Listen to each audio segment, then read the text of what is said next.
Bismillahirrahmanirrahim. Assalamualaikum warahmatullahi wabarakatuh. Waalaikumsalam warahmatullahi wabarakatuh. Alhamdulillahi rabbil alamin. Wassalatu wassalamu ala sayyidil mursalin wa ala alihi wa sahbihi ajma'in. Amma ba'd. Subhanaka la ilma lana illa ma 'allamtana innaka antal alimul hakim. Rabbi shrah li sadri wa yassir li amri wahlul 'uqdatam min lisani yafqahu qawli. Walhamdulillahi rabbil alamin. Ibu, apa kabarnya? Alhamdulillah. Pak Ustaz, bukan kabar Bahasa Jawanya baik apa? Saya. Bapak sehat ya? Alhamdulillah. Lumayan. Alhamdulillahirabbil alamin. Apapun keadaannya, kita harus bersyukur kepada Allah Subhanahu wa taala. Nikmat yang paling besar ialah hingga saat ini kita diberikan kesehatan dan digerakkan hati kita untuk bisa hadir sholat isya dan sholat tarawih secara berjamaah insyaallah.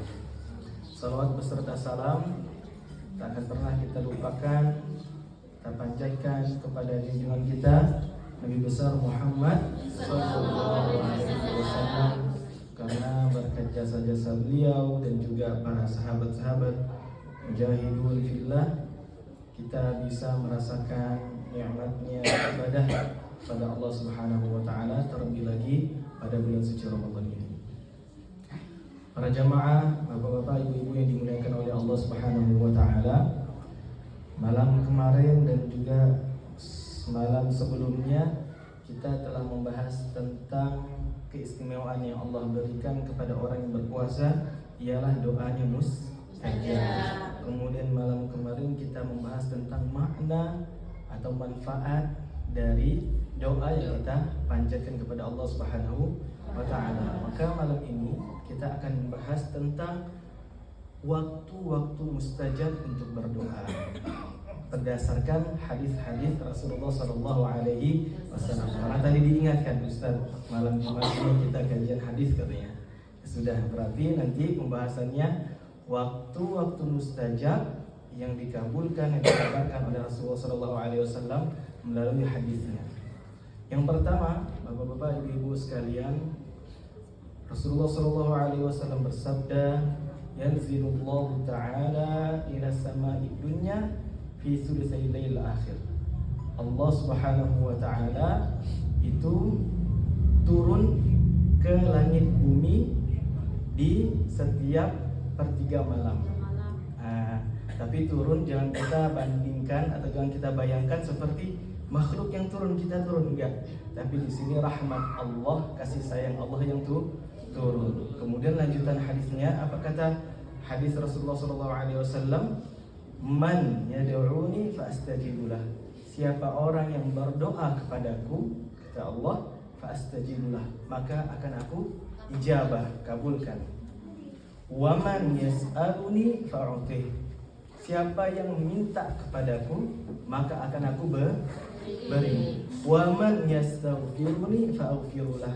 Dan siapa orang yang mohon ampun kepadaku, maka akan aku ampuni. Dan kita sekarang pada bulan suci Ramadan, sepertiga malam itu bisa kita raih. Waktu mustajab ini bisa kita raih. Sepertiga malam itu artinya waktu sahur. Nah, maka rugi kalau kita bangun sahur, tetapi yang pertama kali kita ingat harus manasin makanan. Aduh, belum masak. Rugi ya. Ya nggak masalah, tetapi ingat yang paling penting waktu mustajab.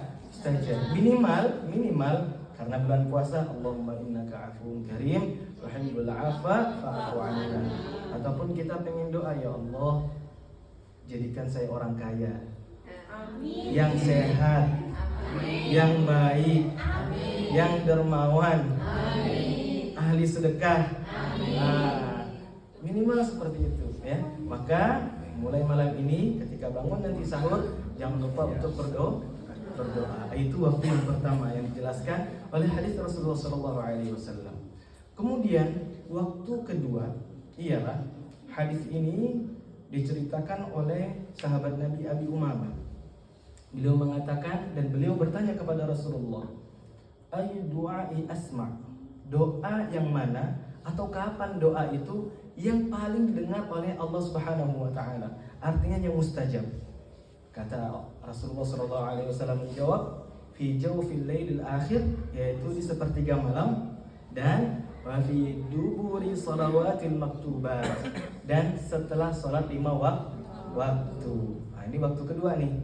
Yang pertama tadi waktu sahur atau sepertiga malam, kemudian waktu kedua setelah salat 5 waktu. Maka setelah salat 5 waktu, assalamualaikum warahmatullahi, assalamualaikum warahmatullahi, langsung jalan? Enggak, jangan gitu.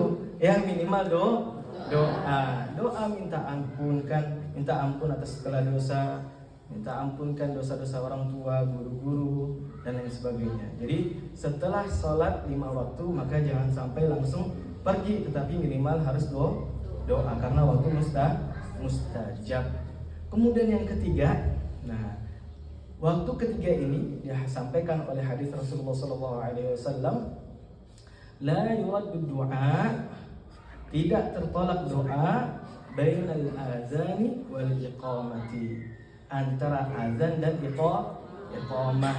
Nah, doa mustajab itu ketika azan dan iqamah. Maka ketika nanti setelah azan jangan lagi nanyain tadi buka pakai apa.